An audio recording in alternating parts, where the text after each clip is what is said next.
Yeah, absolutely, and it's tough. I think the offense line, especially, we're such a tight-knit group, and see your guys go down. It's heartbreaking. And Daryl's one of those guys. He's an incredible worker, and I know he was very, very excited about this season. So to see that happening is tough, but the good news is being that he's going to be back, and so it's exciting to see him back out here taking that first step. Understanding you're not a doctor, but you have an idea on the timeline where Matt's concerned. I do not know. I know it's about as much as you. He just got it done, so I hadn't even talked to him today yet.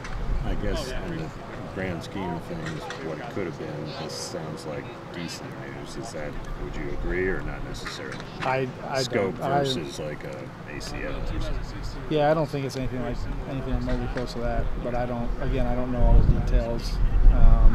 So once he gets back here, we'll figure out what the timeline looks like. Are you able to share how his spirits are? I know you said you hadn't talked to him this morning, but yeah, I talked to him before he went in, and obviously he was bummed, but they sound pretty optimistic that we'll get him sooner rather than later. But again, I don't know when that'll be, and now my focus is on who the next guy's going to be, and that's Taylor, and he's doing a great job for us right now.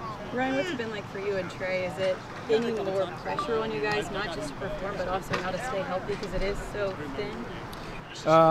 No, he just gets on my nerves now because he's like becoming the older guy, and he thinks he's figured it all out, and he hasn't. So I have to constantly keep knocking him down and keep him humbled.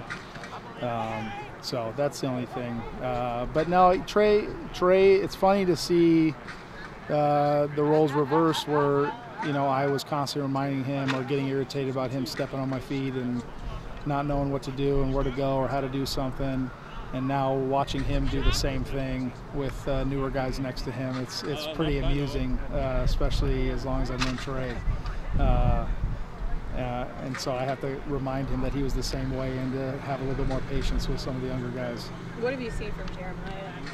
He's just a solid player all around. His versatility is pretty incredible. He can play guard, he can play tackle. And he's incredibly smart. He came in the first 2 weeks and already knew the playbook like that. So, having a guy like that who can obviously fill in when you have injuries, but also just having a smart guy on the line with you to help you. There's times I get up there and I'm not always quite certain what I'm looking at because I got to look at so many different things. And having guys like him, Van Roten, Ivy League guy in there next to you, it makes my job a lot easier. Ron's preached that position versatility and the importance of that before in the offensive line. How challenging is that for guys to have to slide and shift around and move to different positions? It's tough. I think the hardest thing is if you're working on a particular position for a long period of time, the technique's a little bit different from guard to tackle.